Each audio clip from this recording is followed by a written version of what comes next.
Bonjour à tous, bienvenue dans notre émission de lecture biblique. L'objectif est de lire toute la Bible en l'espace de 6 mois dans l'ordre chronologique des événements.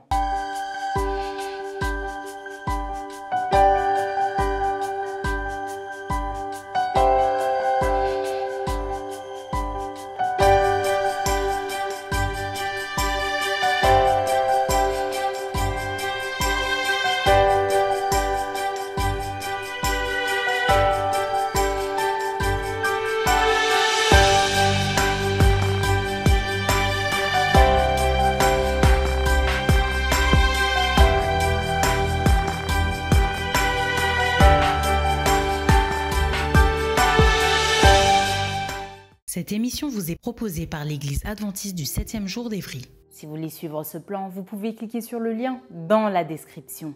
N'hésitez pas à vous abonner à notre chaîne Évry Adventiste afin de recevoir toutes les nouvelles vidéos de lecture. Et n'hésitez pas à poser toutes vos questions dans les commentaires. Aujourd'hui, nous lirons le livre d'Ézéchiel du chapitre 13 à 17. Ézéchiel chapitre 13. La parole de l'Éternel me fut adressée en ces mots. Fils de l'homme, prophétise contre les prophètes d'Israël qui prophétisent, et dis à ceux qui prophétisent selon leur propre cœur, écoutez la parole de l'Éternel. Ainsi parle le Seigneur l'Éternel. Malheur aux prophètes insensés qui suivent leur propre esprit et qui ne voient rien. Tels des renards au milieu des ruines, tels sont tes prophètes, ô Israël. Vous n'êtes pas montés devant les brèches, vous n'avez pas entouré d'un mur la maison d'Israël pour demeurer ferme dans le combat au jour de l'Éternel. Leurs visions sont vaines et leurs oracles menteurs. Ils disent « L'Éternel a dit » et l'Éternel ne les a point envoyés. Et ils font espérer que leur parole s'accomplira. Les visions que vous avez ne sont-elles pas vaines? Et les oracles que vous prononcez ne sont-ils pas menteurs? Vous dites « L'Éternel a dit » et je n'ai point parlé. C'est pourquoi, ainsi parle le Seigneur l'Éternel. Parce que vous dites des choses vaines et que vos visions sont des mensonges, voici, j'en veux à vous, dit le Seigneur l'Éternel. Ma main sera contre les prophètes dont les visions sont vaines et les oracles menteurs. Ils ne feront point partie de l'assemblée de mon peuple, ils ne seront pas inscrits dans le livre de la maison d'Israël et ils n'entreront pas dans le pays d'Israël. Et vous saurez que je suis le Seigneur l'Éternel. Ces choses arriveront parce qu'ils égarent mon peuple en disant « paix » quand il n'y a point de paix. Et mon peuple bâtit une muraille et eux, ils la couvrent de plâtre. Dis à ceux qui la couvrent de plâtre qu'elle s'écroulera. Une pluie violente surviendra et vous, pierres de grêle, vous tomberez et la tempête éclatera. Et voici la muraille s'écroule. Ne vous dira-t-on pas « où est le plâtre dont vous l'avez couverte ?» C'est pourquoi ainsi parle le Seigneur l'Éternel. Je ferai dans ma fureur éclater la tempête. Il surviendra dans ma colère une pluie violente, et des pierres de grêle tomberont avec fureur pour détruire. J'abattrai la muraille que vous avez couverte de plâtre, je lui ferai toucher la terre, et ses fondements seront mis à nu. Elle s'écroulera, et vous périrez au milieu de ses ruines, et vous saurez que je suis l'Éternel. J'assouvirai ainsi ma fureur contre la muraille et contre ceux qui l'ont couverte de plâtre. Et je vous dirai, plus de muraille, et c'en est fait de ceux qui la replâtraient, des prophètes d'Israël qui prophétisent sur Jérusalem et qui ont sur elle des visions de paix, quand il n'y a point de paix, dit le Seigneur l'Éternel. Et toi, fils de l'homme, porte tes regards sur les filles de ton peuple qui prophétisent selon leur propre cœur, et prophétisent contre elles. Tu diras, ainsi parle le Seigneur l'Éternel. Malheur à celles qui fabriquent des coussinets pour toutes les aisselles et qui font des voiles pour la tête des gens de toute taille, afin de surprendre les âmes. Pensez-vous surprendre les âmes de mon peuple et conserver vos propres âmes? Vous me déshonorez auprès de mon peuple pour des poignées d'orge et des morceaux de pain, en tuant des âmes qui ne doivent pas mourir et en faisant vivre des âmes qui ne doivent pas vivre, trompant ainsi mon peuple qui écoute le mensonge. C'est pourquoi ainsi parle le Seigneur l'Éternel. Voici, j'en veux à vos coussinets par lesquels vous surprenez les âmes afin qu'elles s'envolent, et je les arracherai de vos bras. Et je délivrerai les âmes que vous cherchez à surprendre afin qu'elles s'envolent. J'arracherai aussi vos voiles et je délivrerai de vos mains mon peuple. Ils ne serviront plus de piège entre vos mains. et vous saurez que je suis l'Éternel. Parce que vous affligez le cœur du juste par des mensonges, quand moi-même je ne l'ai point attristé, et parce que vous fortifiez les mains du méchant pour l'empêcher de quitter sa mauvaise voie et pour le faire vivre, vous n'aurez plus de vaines visions et vous ne prononcerez plus d'oracles. Je délivrerai de vos mains mon peuple, et vous saurez que je suis l'Éternel. Ézéchiel chapitre 14. Quelques-uns des anciens d'Israël vinrent auprès de moi et s'assirent devant moi. Et la parole de l'Éternel me fut adressée en ces mots. Fils de l'homme, ces gens-là portent leurs idoles dans leur cœur et ils attachent les regards sur ce qui les a fait tomber dans l'iniquité. Me laisserai-je consulter par eux?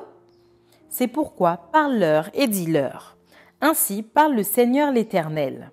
Tout homme de la maison d'Israël qui porte ses idoles dans son cœur et qui attache les regards sur ce qui l'a fait tomber dans son iniquité, s'il vient s'adresser au prophète, moi, l'Éternel, je lui répondrai malgré la multitude de ses idoles, afin de saisir dans leur propre cœur ceux de la maison d'Israël qui se sont éloignés de moi avec toutes leurs idoles. C'est pourquoi, dis à la maison d'Israël, ainsi parle le Seigneur l'Éternel. Revenez et détournez-vous de vos idoles. Détournez les regards de toutes vos abominations.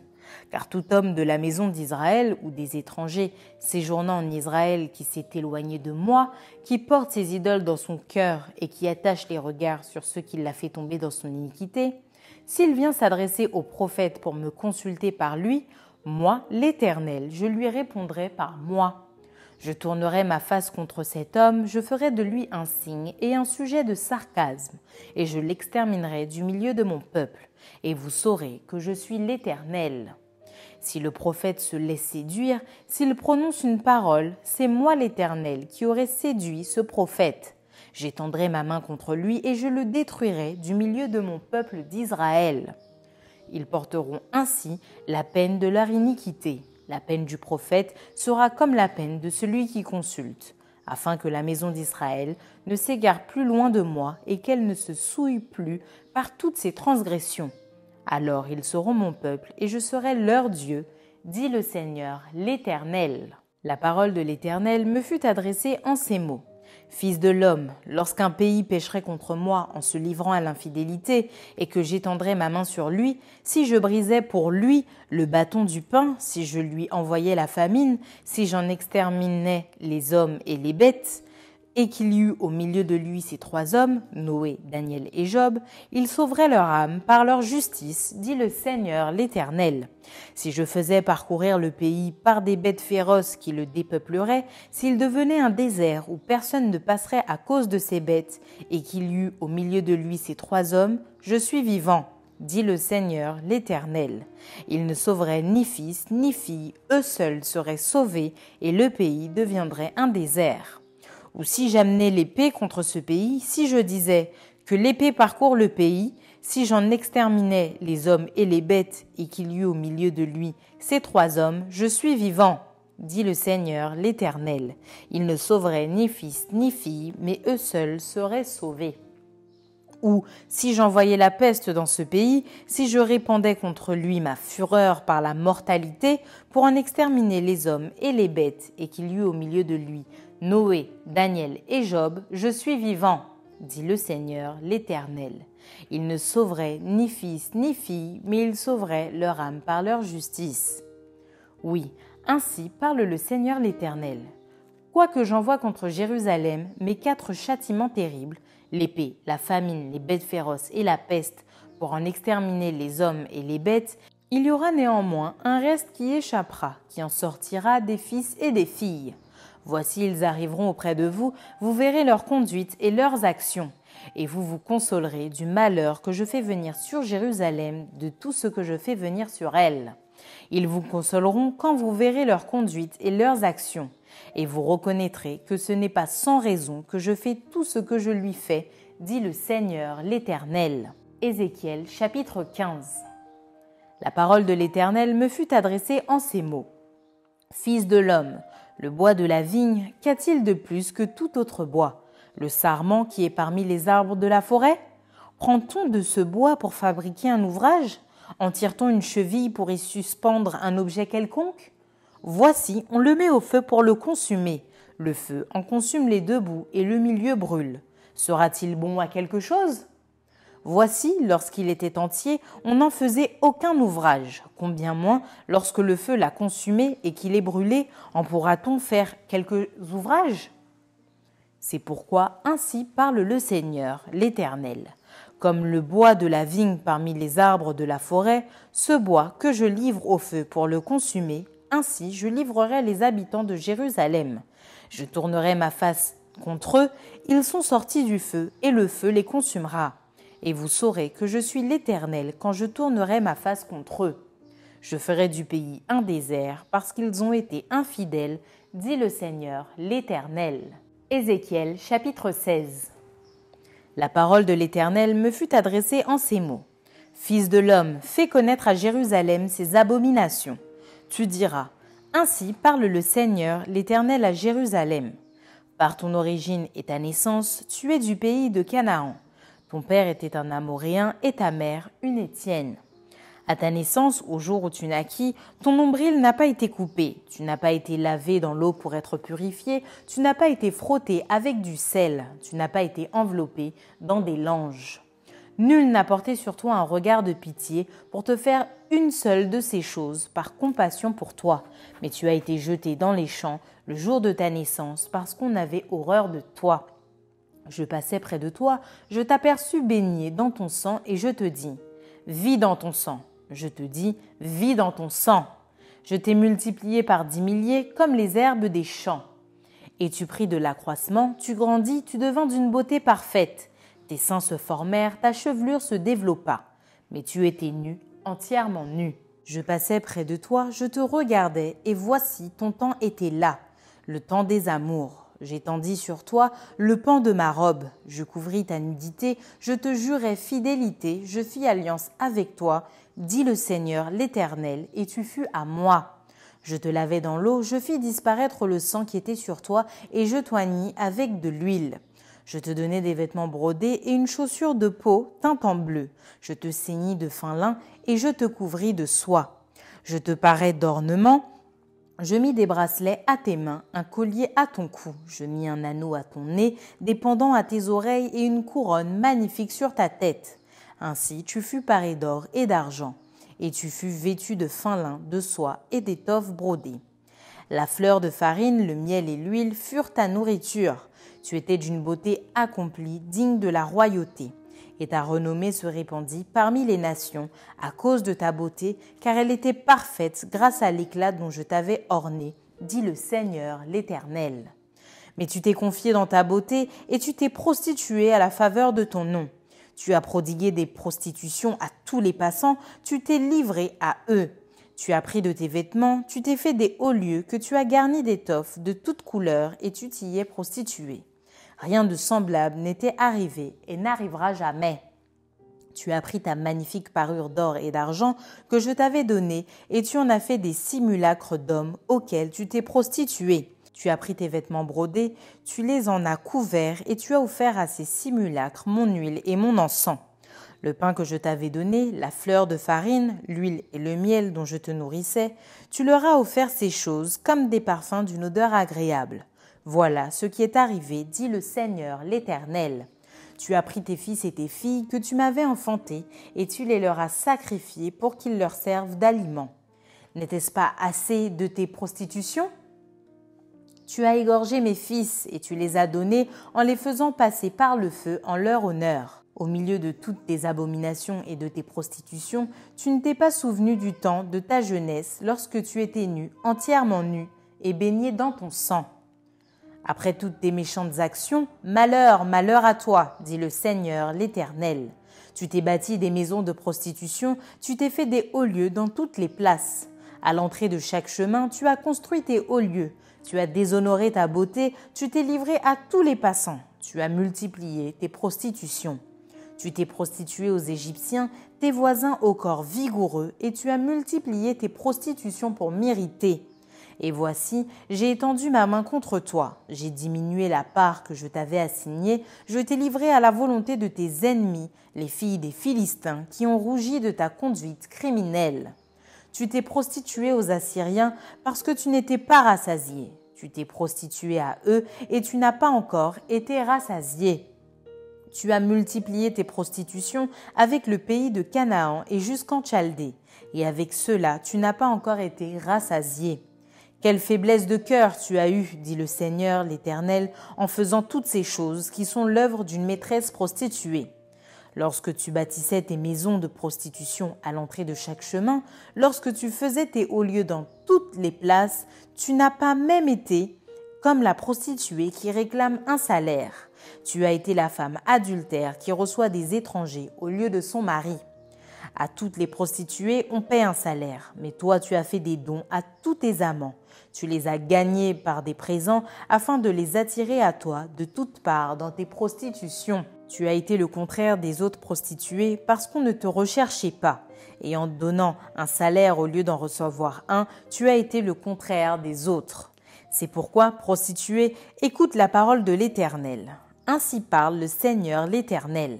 Parce que tes trésors ont été dissipés et que ta nudité a été découverte dans tes prostitutions avec tes amants et avec toutes tes abominables idoles, et à cause du sang de tes enfants que tu leur as donné, voici, je rassemblerai tous tes amants avec lesquels tu te plaisais, tous ceux que tu as aimés et tous ceux que tu as haïs. Je les rassemblerai de toutes parts contre toi. Je leur découvrirai ta nudité et ils verront toute ta nudité. Je te jugerai comme on juge les femmes adultères et celles qui répandent le sang, et je ferai de toi une victime sanglante de la fureur et de la jalousie. Je te livrerai entre leurs mains, ils abattront tes maisons de prostitution et détruiront tes hauts lieux. Ils te dépouilleront de tes vêtements, prendront ta magnifique parure et te laisseront nu, entièrement nu. Ils amèneront la foule contre toi, ils te lapideront et te perceront à coups d'épée. Ils brûleront tes maisons par le feu et ils feront justice de toi aux yeux d'une multitude de femmes. Je ferai cesser ainsi ton impudicité et tu ne donneras plus de salaire. J'assouvirai ma colère contre toi et tu ne seras plus l'objet de ma jalousie. Je m'apaiserai, je ne serai plus irrité. Parce que tu ne t'es pas souvenu du temps de ta jeunesse, parce que tu m'as provoqué par toutes ces choses, voici, je ferai retomber ta conduite sur ta tête, dit le Seigneur l'Éternel, et tu ne commettras plus le crime avec toutes tes abominations. Voici tous ceux qui disent des proverbes t'appliqueront ce proverbe. Telle mère, telle fille. Tu es la fille de ta mère qui a repoussé son mari et ses enfants. Tu es la sœur de tes sœurs qui ont repoussé leurs maris et leurs enfants. Votre mère était une Étienne et votre père un Amoréen. Ta grande sœur qui demeure à ta gauche, c'est Samarie avec ses filles, et ta petite sœur qui demeure à ta droite, c'est Sodome avec ses filles. Tu n'as pas seulement marché dans leurs voies, commis les mêmes abominations, c'était trop peu. Tu as été plus corrompu qu'elles dans toutes tes voies. Je suis vivant, dit le Seigneur l'Éternel. Sodome, ta sœur et ses filles n'ont pas fait ce que vous avez fait, toi et tes filles. Voici quel a été le crime de Sodome, ta sœur. Elle avait de l'orgueil, elle vivait dans l'abondance et dans une insouciante sécurité, elle et ses filles, et elle ne soutenait pas la main du malheureux et de l'indigent. Elles sont devenues hautaines et elles ont commis des abominations devant moi. Je les ai fait disparaître quand j'ai vu cela. Samarie n'a pas commis la moitié de tes péchés. Tes abominations ont été plus nombreuses que les siennes, et tu as justifié tes sœurs par toutes les abominations que tu as faites. Toi qui condamnais tes sœurs, supporte ton opprobre à cause de tes péchés par lesquels tu t'es rendu plus abominable qu'elles, et qui les font paraître plus justes que toi. Sois confuse et supporte ton opprobre, puisque tu as justifié tes sœurs. Je ramènerai leurs captifs, les captifs de Sodome et de ses filles, les captifs de Samarie et de ses filles, et tes captifs au milieu des leurs, afin que tu subisses ton opprobre et que tu rougisses de tout ce que tu as fait, en étant pour elles un sujet de consolation. Tes sœurs, Sodome et ses filles, reviendront à leur premier état. Samarie et ses filles reviendront à leur premier état. Et toi et tes filles, vous reviendrez à votre premier état. Ne discourais-tu pas sur ta sœur Sodome dans le temps de ton orgueil ? Avant que ta méchanceté soit mise à nu, lorsque tu as reçu les outrages des filles de la Syrie et de tous ses alentours, des filles des Philistins qui te méprisaient de tous côtés ? Tu portes tes crimes et tes abominations, dit l'Éternel. Car ainsi parle le Seigneur l'Éternel. J'agirai envers toi comme tu as agi, toi qui as méprisé le serment en rompant l'alliance. Mais je me souviendrai de mon alliance avec toi au temps de ta jeunesse, et j'établirai avec toi une alliance éternelle. Tu te souviendras de ta conduite et tu en auras honte. Quand tu recevras tes sœurs, les grandes et les petites, je te les donnerai pour filles, mais non en vertu de ton alliance. J'établirai mon alliance avec toi et tu sauras que je suis l'Éternel. Afin que tu te souviennes du passé et que tu rougisses, afin que tu n'ouvres plus la bouche et que tu sois confuse quand je te pardonnerai tout ce que tu as fait, dit le Seigneur l'Éternel. Ézéchiel chapitre 17. La parole de l'Éternel me fut adressée en ces mots. Fils de l'homme, propose une énigme, dis une parabole à la maison d'Israël. Tu diras, ainsi parle le Seigneur l'Éternel. Un grand aigle aux longues ailes, aux ailes déployées, couvert de plumes de toutes couleurs, vint sur le Liban et enleva la cime d'un cèdre. Il arracha le plus élevé de ses rameaux, l'emporta dans un pays de commerce et le déposa dans une ville de marchands. Et il prit un rejeton du pays et le plaça dans un sol fertile. Il le mit près d'une eau abondante et le planta comme un saule. Ce rejeton poussa et devint un cep de vigne étendu, mais de peu d'élévation. Ses rameaux étaient tournés vers l'aigle et ses racines étaient sous lui. Il devint un cep de vigne, donna des jets et produisit des branches. Il y avait un autre aigle grand, aux longues ailes, au plumage épais. Et voici, du parterre où elle était plantée, cette vigne étendit avec avidité ses racines de son côté et dirigea ses rameaux vers lui afin qu'il l'arrosât. Elle était plantée dans un bon terrain, près d'une eau abondante, de manière à produire des branches et à porter du fruit, à devenir une vigne magnifique. Dis, ainsi parle le Seigneur l'Éternel. Prospérera-t-elle ? Le premier aigle n'arrachera-t-il pas ses racines? N'enlèverait-il pas son fruit, afin qu'elle se dessèche, afin que toutes les feuilles qu'elle a poussées se dessèchent? Et il ne faudra ni beaucoup de force, ni un peuple nombreux pour la séparer de ses racines. Voici, elle est plantée, prospérera-t-elle? Si le vent d'Orient la touche, ne séchera-t-elle pas? Elle séchera sur le parterre où elle a poussé. La parole de l'Éternel me fut adressée en ces mots. Dis à la maison rebelle, ne savez-vous pas ce que cela signifie? Dis, voici le roi de Babylone est allé à Jérusalem. Il en a pris le roi et les chefs et les a emmenés avec lui à Babylone.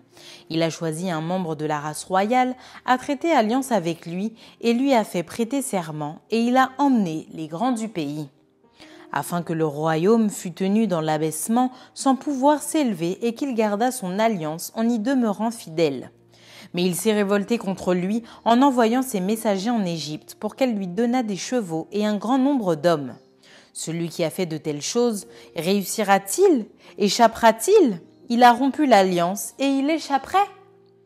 Je suis vivant, dit le Seigneur l'Éternel. C'est dans le pays du roi qu'il a fait régner, envers qui il a violé son serment et dont il a rompu l'alliance, c'est près de lui, au milieu de Babylone, qu'il mourra.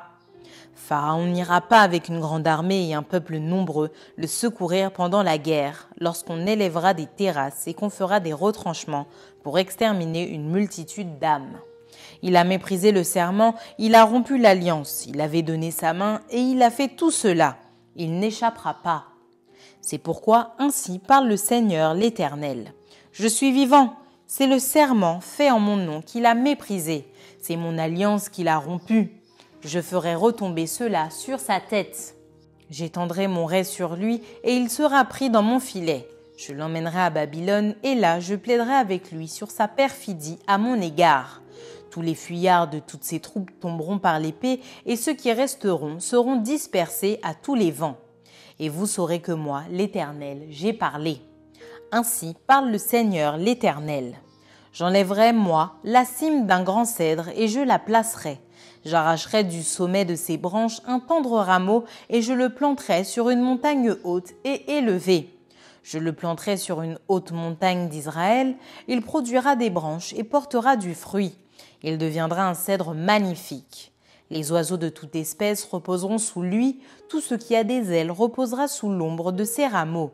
et tous les arbres des champs sauront que moi, l'Éternel, j'ai abaissé l'arbre qui s'élevait et élevé l'arbre qui était abaissé, que j'ai desséché l'arbre vert et fait verdir l'arbre sec. Moi, l'Éternel, j'ai parlé et j'agirai. Merci d'avoir partagé cette lecture avec nous. Je vous donne rendez-vous demain, si Dieu veut, pour un nouvel épisode.